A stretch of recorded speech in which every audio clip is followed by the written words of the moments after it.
జలమే జగతికి మూలమన్న కేటీఆర్ ఈ సర్కార్ తీరు మారకపోతే జనమే కాంగ్రెస్ పార్టీని తరిమి కొట్టడం ఖాయమని హెచ్చరించారు.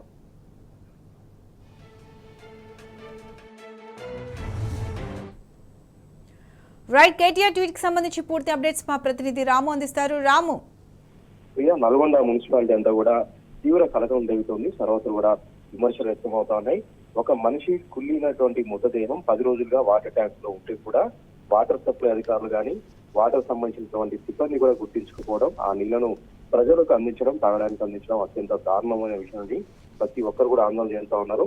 వెంటనే ప్రస్తుతం ఆ ట్యాంక్ కింద ఉన్నటువంటి ప్రజలు ఏదైతే నీళ్లు తాగారో వారందరి రక్త నమూనాలు సేకరించాలి, వారికి ఆరోగ్యపరమైనటువంటి అన్ని పరీక్షలు చేయాలని కూడా సర్వత్రా డిమాండ్ వ్యక్తమవుతున్నాయి. ఈ రోజు కూడా ఈ సమయానికి కూడా ఆ ట్యాంక్ లో నీళ్లు కొద్దిమంది తాగుతున్నారు, వాటిని బంద్ చేసి నీట్ గా ట్యాంక్ అంతా కడిగి మళ్ళీ మంచి స్వచ్ఛమైన నీళ్లు అందించాలని కూడా డిమాండ్ వ్యక్తమవుతున్నాయి. ఈ రోజు ఉదయం నుంచి కూడా వాటర్ ట్యాంక్ లో వచ్చినటువంటి నీళ్లు దుర్వాసన రావడం, నీటి రుచిలో కూడా కొంత తేడా రావడంతో అక్కడున్నటువంటి ప్రజలు ఆ వాటర్ సంబంధించినటువంటి ఆఫీసుకు తెలియజేశారు.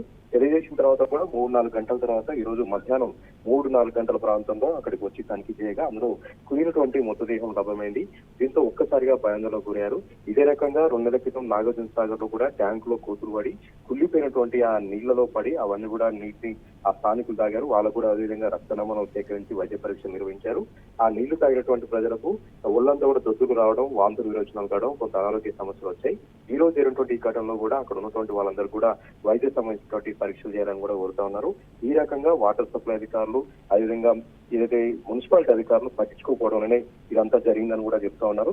ఇది మిషన్ భగీరథ కొత్తగా కట్టినటువంటి ట్యాంకులు ఈ విధంగా ఉంటాయి, ఇంకా పాత ట్యాంకులలో ఏ రకమైన పరిస్థితి ఉందో అర్థం చేసుకోవచ్చు అని కూడా ప్రజలు అక్కడ ఆగ్రహం వ్యక్తం చేస్తూ ఉన్నారు. ఈ ఘటన పట్ల బీఆర్ఎస్ వర్కింగ్ ప్రెసిడెంట్ కేటీఆర్ కూడా ట్విట్టర్ ద్వారా ప్రభుత్వాన్ని నిలదీశారు, కడిగేశారు.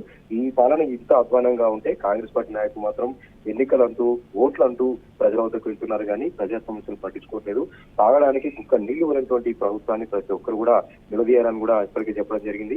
3 రోజులకోసారి క్లోరినేషన్ చేయాలి, 3 రోజులకోసారి ట్యాంక్ అన్నిటి కూడా తనిఖీలు చేయాలి. కానీ మున్సిపాలిటీ శాఖ కానీ మున్సిపాలిటీ అధికారులు కానీ పట్టించుకోవడాలని ఈ రోజు ఈ ఘటన చోటు చేసుకుంది.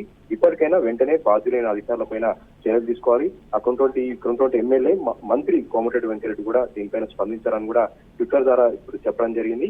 ప్రస్తుతం మున్సిపాలిటీ అధికారులు కలెక్టర్ అక్కడికి చేరుకొని విచారణ చేస్తా ఉన్నారు. ఏం జరిగింది, ఎలా జరిగింది, ఎన్ని రోజుల క్రితం ఈ మృతదేహం అందులో పడిందని కూడా విచారణ చేస్తా ఉన్నారు. Right Ramu, thank you.